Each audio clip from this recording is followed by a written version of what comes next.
Les modifieurs pourraient être utilisés pour régler des problèmes d'alignement.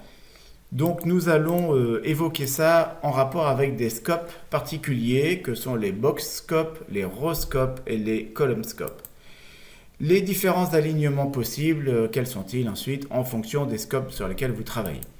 Donc les scopes, de quoi s'agit-il? Eh bien si vous êtes dans une box, on considère que les composables que vous appelez à l'intérieur de la box sont dans une portée de box. Et dans ce cas-là, vous avez une méthode qui s'appelle align, qui vous permet de disposer les éléments, les composables fixes, sur 9 positions. Dans un row scope, c'est-à-dire donc dans une ligne, vous pouvez disposer les éléments en utilisant align ou align by. Le align by permet de spécifier une façon particulière d'organiser les éléments. Vous avez aussi la possibilité d'organiser par exemple des textes sur leur ligne de base. Column scope, eh bien c'est donc un scope de colonne. Vous êtes dans une colonne, donc tous les éléments sont les uns en dessous des autres dans une colonne. Et là encore, vous avez la possibilité de spécifier un alignement directement ou bien d'aligner par rapport à un élément précédent ou voilà, un élément précédent. Donc vous pouvez aligner vos éléments en utilisant des fonctions spécifiques comme l'exemple qui est donné ici, align by baseline. Les alignements possibles, dans la box il y a 9 positions. Dans la row il y a les alignements verticaux et on peut aligner sur un frère. Et dans colonne nous avons des alignements horizontaux et on peut avec align by aligner sur un frère. Alors arrêtons-nous quelques secondes sur la possibilité d'utiliser les modifieurs pour gérer les alignements. Donc je reprends l'exemple sur lequel je travaillais. Donc ici j'ai une page constituée d'une image, d'un titre et d'un texte.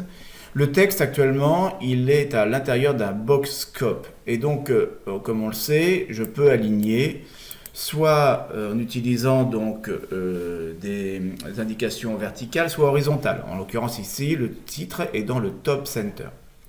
Imaginons que je place un deuxième élément qui serait par exemple l'auteur de cet article.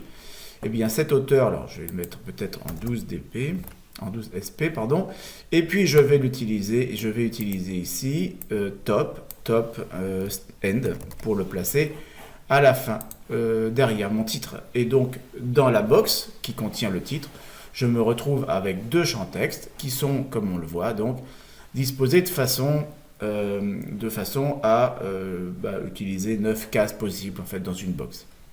Si je veux utiliser row, alors ici c'est vrai que je n'ai pas spécialement de row, donc je vais peut-être tout simplement venir construire une ligne. Je vais la placer peut-être après le texte en fait. Je vais placer une row ici,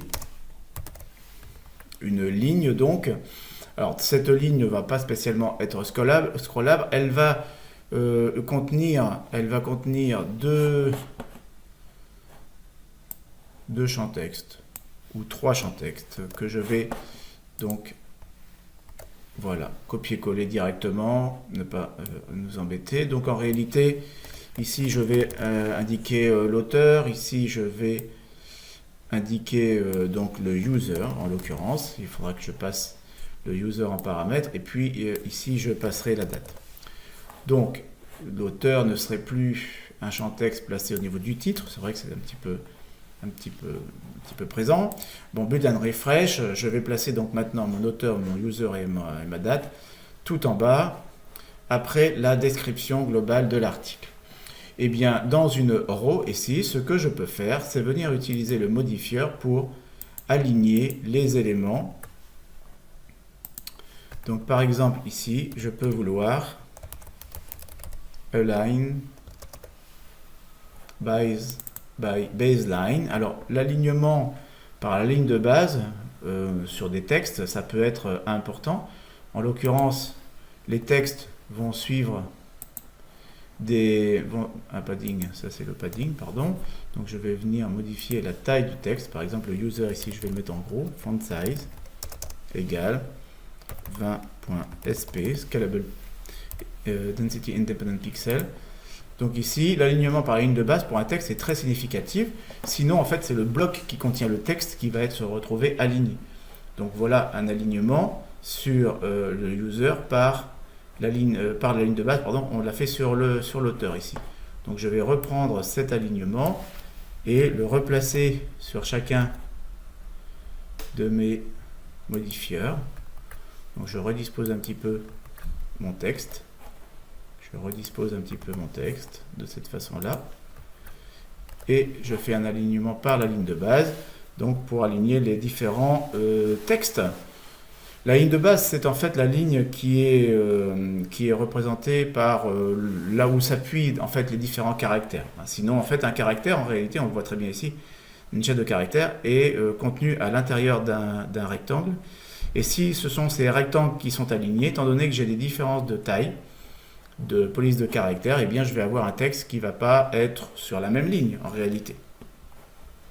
Donc voilà quelques exemples de mise en œuvre des modifieurs pour des alignements, suivant des scopes un peu particuliers, un row scope ou column scope, puisqu'en fait on peut aussi aligner de façon particulière avec des align by sur une colonne. On peut aussi donc aligner dans une box, donc dans un contexte box scope.